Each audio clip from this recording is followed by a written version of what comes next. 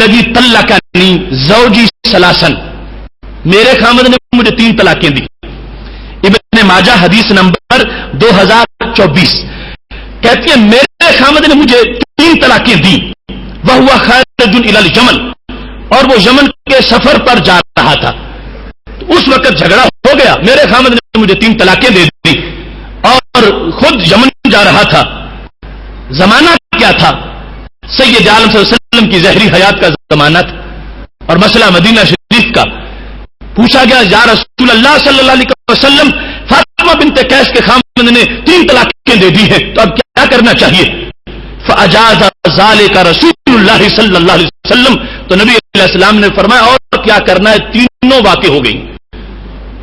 اجاز ذلک رسول اللہ صلی اللہ علیہ وسلم، فرمایا تینوں واقع ہو گئی ہیں. اب یہ میں نے صرف اختصار کے پیش نظر 5 احادیث، پہلے 3 آیات اور پھر 5 احادیث اس موقف پر پیش کی ہیں کہ اس انداز میں آثار جو ہیں وہ بے شمار ہیں، اور بالخصوص 12 آثار بڑے پاورفل ہیں کہ جن کے اندر اس مسئلے کو اسی نوعیت کے ساتھ بیان کیا گیا ہے. اب یہاں پر جس وقت سید عالم صلی اللہ علیہ وسلم سے پوچھا گیا تو میرے نبی علیہ الصلوۃ والسلام نے یہ واضح کر دیا اس مسئلے کو کہ چونکہ 3 طلاقیں دی گئی ہیں لہذا 3 کی 3 باقی ہو جائیں گی. یہ معاملہ سید عالم نور مجسم شفیع معظم صلی اللہ علیہ وسلم سے جس طرح آگے چلا ہے، اس کو جیسے امت نے سمجھا ہے، وہ صحابہ ہوں یا تابعین ہوں یا تبع تابعین ہوں یا ائمہ مجتہدین ہوں، سارے کے سارے ان کا انداز یہ ہے کہ انہوں نے اس کو اسی پس منظر میں سمجھا ہے کہ اگر کوئی دین دے گا تو تینوں کی 3 واقع ہو جائیں گی. یہاں تک کہ ہمارے مخالف کیمپ کا امام شوکانی جو ہے اس نے نیل الاوطار جلد نمبر 6 صفحہ نمبر 231 پر یہ لکھا ذهب جمہور التابعین وکثیر من الصحابہ وائمۃ اہل البیت، کہ اس بات کی طرف گئے ہیں سارے کہ تینوں واقع ہو جاتی ہیں. کون؟ سارے تابعین، جمہور اے ٹو زیڈ، اور کثیر من الصحابہ، صحابہ کرام علیہم الرضوان اور ائمہ اہل بیت، سارے کے سارے اس بات کی طرف گئے ہیں کہ اگر 3 دے گا تو تینوں کی 3 واقع ہو جائیں گی.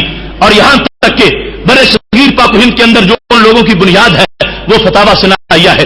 فتاوی ثنائیہ جلد نمبر 2 صفحہ نمبر 217 پر یہ بات ہے، اور اس کو بڑا یعنی کان کھول کے ان لوگوں کو سننا چاہیے اور سنا اس لیے رہا ہوں کہ اصلاح ہو جائے. ہمارا کسی سے کوئی پلاٹوں کا جھگڑا نہیں ہے، ہمارا تو شریعت مطہرہ پر حفاظت اور پہرے کا معاملہ ہے. اور ہم یہ سمجھتے ہیں کہ جس بات سے ہمارے نبی علیہ الصلوۃ والسلام کو غصہ آیا، فرمایا ہمارے ہوتے ہوئے ہماری قرآن کی یوں مخالفت کی جائے، سرکار کو غصہ تھا. آج اگر ہم میں جان ہے، روح موجود ہے اور ایسی بگاڑ پیدا کیا جا رہا ہے معاشرے میں اور ہم نہیں سمجھائیں گے تو ہمیں اپنے زندہ ہونے پر بھی افسوس رہے گا. اس واسطے صرف اور صرف دین متی کی حفاظت اور اس پر پہرا دینے کے لیے تمہارے سامنے اس موضوع کی اس ایک سمری کو پیش کر رہا ہوں کہ اب دیکھیے فتاوی ثنائیہ میں یہ بات موجود ہے کہ لکھا اصل بات یہ ہے کہ صحابہ و تابعین و تبع تابعین سے لے کر 700 سال تک کے سلف صالحین صحابہ و تابعین محدثین سے تو 3 طلاقوں کا ایک مجلس میں ایک شمار ہونا ثابت نہیں ہے. 3 طلاقوں کا ایک مجلس میں ایک شمار ہونا جو ہمارا موضوع ہے. ہم کہتے ہیں 3 ہوتی ہیں اور کچھ لوگ کہتے ہیں 1 ہوتے ہیں، اور ان کا امام کہتا ہے کہ 7 صدیوں تک کہیں بھی یہ ثابت نہیں ہو سکا کہ 3 1 بنتی ہیں، 3 3 ہی رہتی ہے. اور اس میں انہوں نے واضح طور پر لفظ کس کس کے بولے. اصل بات یہ ہے کہ صحابہ و تابعین و تبع تابعین سے لے کر 700 سال تک، وہاں سے لے کر 700 سال تک کے سلف صالحین صحابہ و تابعین اور محدثین سے تو 3 طلاقوں کا ایک مجلس میں واحد شمار ہونا ثابت نہیں ہے. تو پتہ چلا یہ بعد میں گھڑا گیا. ان کا مفتی جب یہ بتاتا ہے کہ 7 صدیوں پر ایک نہیں بنایا گیا، 3 کو 3 سمجھا گیا ہے، تو جب 3 کو 1 بنایا گیا ہے تو یہ بات کا معاملہ ہے۔ ویسے بھی سوچنا چاہیے باقی ہر معاملے میں 3 ہو اور طلاق جو سب سے سخت ہے وہ 1 بن جائے۔ جو کسی کو کہے میں نے تیرا 1000 دینا ہے اور 1000 دینا ہے اور 1000 دینا ہے، وہ تو 3000 بن جائے، اور جہاں کہ تجھے طلاق دی اور طلاق دی اور طلاق دی وہ 1 بن جائے۔ یہ کیسا معاملہ ہے؟ وہ 1000 چھوٹا مسئلہ ہے، طلاق بہت بڑا مسئلہ ہے، یہ تو حدود اللہ کا معاملہ ہے۔ اس واسطے یہاں پر سید عالم نور مجسم شفیع معظم صلی اللہ علیہ وسلم کو غصہ بھی آیا، اور بالخصوص یہ پہلو آج ہم جس موقف پہ ڈٹے ہوئے ہیں اور دوسری طرف سے مذہبی رشوت کے طور پر اس کو پیش کیا جاتا ہے، اور وہ بندہ اپنے ایمان کی خیر بنائے کہ جو صرف طلاق کے لیے ان کے دروازے پہ جا نکلتا ہے، ایسے بندے پر تمام ائمہ کا قول ہے کہ وہ زندگی بن کے مر جائے گا، اس کو ایمان نصیب نہیں ہوگا۔ صرف چھوٹ لینے کے لیے اس نے ان کا دروازہ جا کے دیکھا، ویسے طلاق کا معاملہ لے کر پھر وہاں گیا کہ اب یہ تو مجھے چھوٹ نہیں دیتے، تم دے دو، اور فتویٰ لے آیا کہ میرے پاس بھی فتویٰ ہے۔ اس کو شرم نہیں آتی کہ اللہ نے جو دروازہ بند کیا ہو وہ کروڑ مفتی بھی نہیں کھول سکتے، اور اس سنی پہ مجھے افسوس ہے، سخت افسوس کہ جو اتنا بےغیرتی کا مظاہرہ کرے، ہمیشہ کی نسل حرام کر دے اور اپنے گھر کو حرمت اور بدکاری کا اڈا بنا لے، اور اس مسئلے کے لیے کسی کے پاس جا کے بھیک مانگے اور مجھے فتویٰ دے دو، اس کے پاس کیا گارنٹی ہے کہ وہ جہنم کے شعلوں سے بچ سکے گا؟ اس واسطے سید عالم نور مجسم شفیع معظم صلی اللہ علیہ وسلم کی یہ شریعت ہے، اس کا ادب ہے، اس کا احترام ہے، یہ حدود اللہ ہے، ان کے ساتھ جو تھوڑا سا بھی بے ادبی کا پہلو اختیار کرتا ہے، غصہ سرکار کو آج بھی گنبد خضرا میں آئے گا۔ اس واسطے اس کو کوئی معمولی سا معاملہ نہ سمجھا جائے۔ جب میرے نبی علیہ السلام اس وقت غصے میں ہے تو آج بھی غصہ ہوگا۔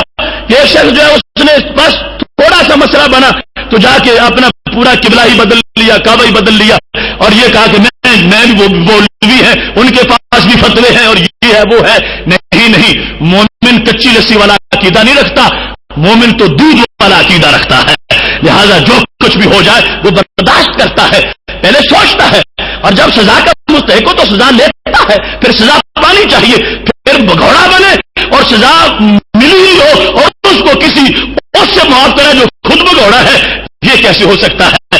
اس واسطے تم پر بھی یہ ضروری ہے اپنے رشتہ داروں کے لحاظ سے پہلے جو عاقل بالغ مرد ہے اس کو سمجھاؤ کہ طلاق کوئی مخول نہیں ہے، یہ کوئی بازی گری نہیں ہے، یہ کوئی تمہارے دل کا کوئی ریفریشمنٹ کا پہلو نہیں ہے کہ خوش ہوئے تو کہا تجھے طلاق ہے اور غصہ آیا تو تجھے طلاق ہے۔ نہیں، یہ اللہ کی حد ہے، اور اللہ کی حد کو حد سمجھنا چاہیے۔ جو اس حد کو حد نہیں سمجھتا رب ذوالجلال کا عذاب اس پہ نازل ہو جاتا ہے۔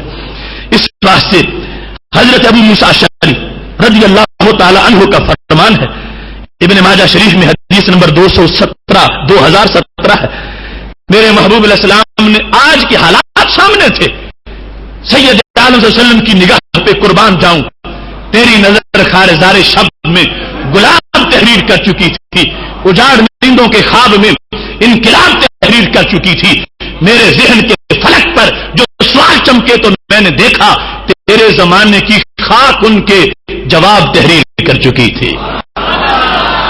کیا فرمایا؟ ما بال اقوام یلعبون بحدود اللہ، فرمایا ان لوگوں کی کیا اتھارٹی ہے جو اللہ کی حدود کے ساتھ کھیل کرتے۔ ما بال اقوام یلعبون بحدود اللہ، ان قوموں کی مجال کیا ہے، وہ پانی کتنے میں ہے، وہ سمجھتے اپنے آپ کو کیا ہے، جو اللہ کی حدود کے ساتھ بازی گری کرتے ہیں، اللہ کی حدود کے ساتھ کھیل کرتے ہیں، مذاق کرتے ہیں۔ اب یہ لفظ پہلے تو مطلقاً تھا، اس سے آپ ساری باتیں جتنے بھی مذاق کرنے والے ہیں سب کو کوس سکتے ہیں، کوسنا کیا، ان کو سمجھا سکتے ہیں، خواہ وہ نام نہاد روشن خیال ہو یا ان کا کوئی طبقہ ہو۔ میرے محبوب علیہ السلام نے فرما دیا ان لوگوں کی کیا اتھارٹی ہے جو اللہ کی حدود کے ساتھ لعب کرتے ہیں، کھیلتے ہیں، ان کو بدلیں یا ان کو ختم کرنے کی باتیں کریں، یا ان پر توہین آمیز جملے کسے، یا ان کے بارے بارے میں کوئی تنقید کریں، فرمایا ہوتے کون ہے اللہ کے بندے ہو کر اللہ کی حدود کے ساتھ ایسا کریں؟ اس کے بعد بطور خاص یہ لفظ بولا، میرے محبوب علیہ الصلوۃ والسلام فرمانے لگے کہ کیا مذاق ہے، بطور خاص جو مذاق کی صورت تھی، فرمایا ایک بولتا کہتا طلق تو کہ میں نے تجھے طلاق دی، پھر کہتا راجع تو کہ میں نے رجوع کر لیا، پھر کہتا طلق تو کہ میں نے طلاق دی، پھر کہتا میں نے رجوع کر لیا۔ فرمایا یہ اللہ کی حدود کے ساتھ مذاق ہے، اور یہ انداز قوم کو کس نے سمجھایا ہے؟ تم اس کے گواہ ہو۔ یہ ان لوگوں نے سمجھایا جو کہتے ہیں طلاق 1000 بھی دے دو ہوتے ہی کچھ نہیں۔ تب یہی اگر بندے یہ سمجھیں گے کہ طلاق تو نارمل سی بات ہے، ایک صبح دیتے ہیں شام رجوع کر لیں گے، پھر عشاء کو دیں گے صبح رجوع کر لیں گے، یہ طریقہ جن لوگوں نے سکھایا ہے قوم کو اور اس کو مذہبی رشوت کے طور پر ملت کا مسلک ایکسپلائٹ کرنے کے لیے استعمال کرتے ہیں، آخر انہیں سوچنا چاہیے کہ نبی علیہ الصلوۃ والسلام نے کتنے سخت جملے بولے ہیں۔ فرمایا اللہ کی حدود کے ساتھ مذاق کرتے ہیں، ایک بار کا طلاق دے دی، پھر کا رجوع کر لیا، پھر طلاق دے دی، پھر رجوع کر لیا۔ یہ وہ طریقہ ہے جو لوگوں نے رائج کیا کہ طلاق پر کچھ بھی نہیں ہوتا، تمہیں ان حنفیوں نے ڈرا رکھا ہے اور مسلمانوں نے فقہ والوں نے تمہیں ڈرا رکھا ہے، ہوتا ہی کچھ نہیں، 1000 دے کے ہمارے پاس آؤ ہم فتوا دیں گے۔ اب سرکار سے پوچھو کہ 1000 دے کے جو آئے تو اس کے منہ پہ کیسے مارا جاتا ہے؟ میرے محبوب علیہ الصلوۃ والسلام نے فرمایا یہ کوئی مذاق ہے؟ ایک بار کہا طلاق تو کہ پھر راجع تو کہ نہیں، اللہ کی حدود ہیں اور ان کا احترام یوں کرو جیسے اللہ کی حد کا احترام کیا جاتا ہے۔ اصل میں معاملہ خراب یہ ہو رہا ہے، لوگ سمجھتے ہیں بیوی میری ہے، نکاح میرا ہے، اس میں اور کسی کا کیا، میں جو بولوں تو اللہ فرماتا ہے بیوی تیری ہے، حلال میں نے کی ہے، اگر میں حلال نہ کرتا تو کبھی حلال نہ ہوتی، تو مخلوق تو میری ہو، معاشرہ میرا ہے، گند نہ پھیلاؤ معاشرے میں اور گندی باتیں نہ کرو، فحاشی نہ پھیلاؤ، یہ باقاعدہ شعبہ ہے فحاشی کا، اگر ایسا سلسلہ چلتا رہا فرمایا تو اللہ کی حدود کے ساتھ مذاق ہو رہا ہے۔ تو میرے محبوب علیہ الصلوۃ والسلام نے فرمایا طلاق کا استعمال بڑی مشکل کے بعد، بڑی ضرورت کے بعد اور بڑی احتیاط کے ساتھ اور تھوڑا تھوڑا، یہ ہمارا موقف ہے، ہم قوم کو اس پر متوجہ کر رہے ہیں اور مطمئن کر رہے ہیں اور اس پہ پابند کر رہے ہیں کہ یہ شفاعت نگر مدینہ کا راستہ ہے، اور جن لوگوں نے کھلی چھٹی دے رکھی ہے وہ کسی اور راستے کی طرف قوم کو لے جانا چاہتے ہیں، انہیں بھی دعوت دوں گا کہ ٹھنڈے دل سے سوچو اور ایسا اور کوئی کام کر کے لوگوں کو اپنی طرف متوجہ کر لو۔ یہ بیچارے لوگ مصیبت میں پھنسے ہوئے، ان کو تم ذبح کرنا چاہتے ہو ایسے معاملے میں جس وقت ایک طرف گھر اجڑا ہوا ہے اور دوسری طرف تم ان کا ایمان بھی اجاڑنا چاہتے ہو اور پھر ان کو گھروں کو تباہ و برباد کرنا چاہتے ہو۔ یہ بڑا اہم اور سینسٹیو معاملہ ہے، اور اس میں بالخصوص جو باتیں بعض لوگ کر دیتے ہیں، دیکھو اس عورت کا پھر قصور کیا ہے، پھر وہ کدھر جائے گی، یہ تم کہتے ہو تینوں واقع ہو گئی، عورت بیچاری کا قصور کیا ہے؟ تو میں نے کہا یہ ہم پہ اعتراض نہیں ہے، یہ تمہارا رب پہ اعتراض ہے۔ کیوں؟ اللہ فرماتا ہے یادی یقدۃ النکاح کہ گرا نکاح کی میں نے مرد کے ہاتھ میں دی، تو تمہارا تو یہ قانون ہے، تم چاہتے ہو اللہ ایک گرا مرد کے ہاتھ میں دے دے، ایک عورت کے ہاتھ میں دے دے کہ جب چاہے مرد کھولے جب چاہے عورت کھولے، جب اصل طلاق میں ہی تساوی نہیں ہے، طلاق میں فوقیت مرد کو دی گئی ہے، لہذا اس کے لحاظ سے ہی اب مطلقاً 3 نہ صحیح یا 3 جدا جدا صحیح، جب اس وقت شریعت کے مطابق سنت طریقے کے مطابق 3 طلاقیں ہو گئی تھی تو عورت پھر بھی بے گھر ہوئی، بتاؤ اس وقت قصور کس کا تھا؟ تو کیا یہ کہو گے کہ یہ قصور شریعت کا ہے معاذ اللہ، تو ایمان کیسے بچے گا؟ نہیں، یہ اللہ کا فیصلہ ہے، اس میں قصور نہیں ہے، اس پر تنقید نہیں ہے، اس کا استہزاء نہیں ہے، لہذا خالق کائنات جل جلالہ کے فیصلے کے مطابق ہم تو اس کو لکھ کے دے سکتے ہیں، بیان کر سکتے ہیں، وکالت کر سکتے ہیں، اس کی ترجمانی کر سکتے ہیں، ہم اپنی طرف سے فیصلہ نہیں بنا سکتے، اس فیصلے کا اظہار کر سکتے ہیں جو عرش کا فیصلہ ہے۔ اس واسطے ہم نے یہ تقسیم نہیں کی، یہ تقسیم رب کائنات کی ہے، لہذا اس پر کوئی اعتراض نہ کرے ورنہ ایمان کے ضائع ہو جانے کا خطرہ ہے۔ پھر یہاں پر یہ صورتحال طلاق کے معاملہ کے اندر یہ لوگ کہتے ہیں کہ وہ میں نے غصے میں کہہ دیا، اب بتاؤ طلاق دی غصے میں جاتی ہے، اگر غصے کے اندر طلاق نہیں ہے تو پھر کب کی طلاق ہے؟ غصے کے اندر طلاق ہوتی ہے اور وہ طلاق باقی ہو جاتی ہے. اور بالخصوص یہ میں اس حدیث شریف کے لحاظ سے بھی وضاحت کرنا چاہتا ہوں کہ حضرت عبداللہ بن عباس رضی اللہ تعالیٰ عنہ سے جو مروی کی جاتی ہے کہ نبی علیہ الصلوۃ والسلام کے زمانے میں 3 طلاقیں ایک تھی، اور پھر جا کر حضرت فاروق اعظم رضی اللہ تعالیٰ عنہ نے 3 کو 3 قرار دیا. یہ ایک روایت جو اٹھائے پھرتے ہیں.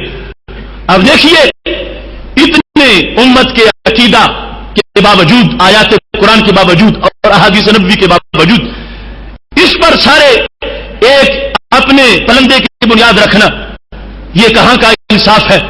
جس میں مطلب یہ تھا کہ اس وقت 3 طلاقیں ایک تھی. مطلب کیا ہے کہ وہاں پر طلاق ہے. یہ بندے دوسرا تیسرا لفظ جو ہے وہ نئی طلاق کے لیے نہیں بولتے تھے، پاک کرنے کے لیے بولتے تھے. یہ مطلب ہے کہ 3 طلاقیں ایک سمجھی جاتی تھی. جس طرح کسی کو شک تھا کہ زید آیا یا نہیں آیا، تو تم کہتے تو زید آیا، تو اس کا مطلب یہ نہیں 3 آئے، اس کا مطلب ہے ایک ہی آیا اور ضرور آیا. تو 2 بار جو زید آیا بولا گیا تو وہ تاکید کے لیے تھا.